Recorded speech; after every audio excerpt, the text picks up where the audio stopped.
might already be a well-known story, but out of all the horror tales I've heard, this one chilled me to the bone. I'll tell it simply, just as I heard it. Two high school girls were walking home one afternoon, just like any other day. Let's call them Emily and Chloe.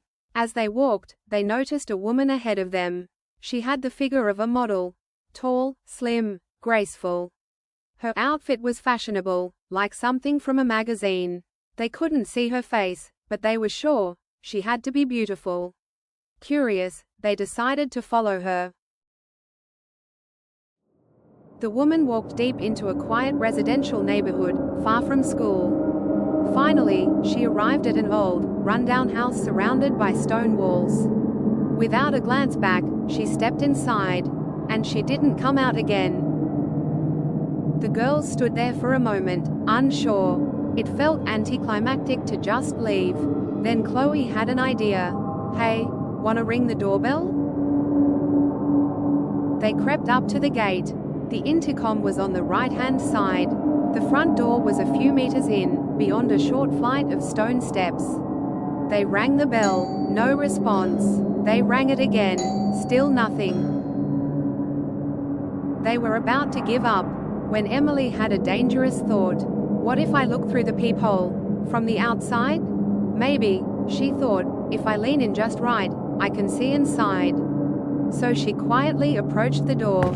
She bent down, careful not to make a sound, and she looked into the peephole. But she didn't see the hallway. She didn't see the woman. She didn't even see the inside of the house. All she saw was something red. Just red, nothing else. Disappointed, they left and went home. The next day, during a break at school, they talked to a classmate, Ethan, a boy who lived in that neighborhood. Emily asked, "Hey, is there a really fashionable woman living near your house?" She described the area. Ethan looked puzzled. "You mean the house with the stone wall? That place has been empty for years." "What?" Emily said.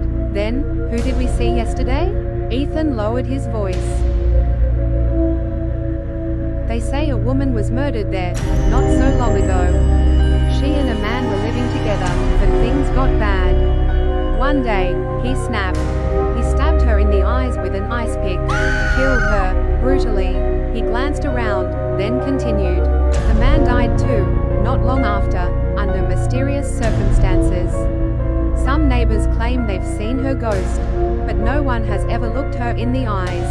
They say her eyes are blood red, and if you do make eye contact, you die the same way, just a few days later." The girls froze. Was the woman they saw a ghost? They all shivered, agreed it was creepy, and went back to their seats as the bell rang.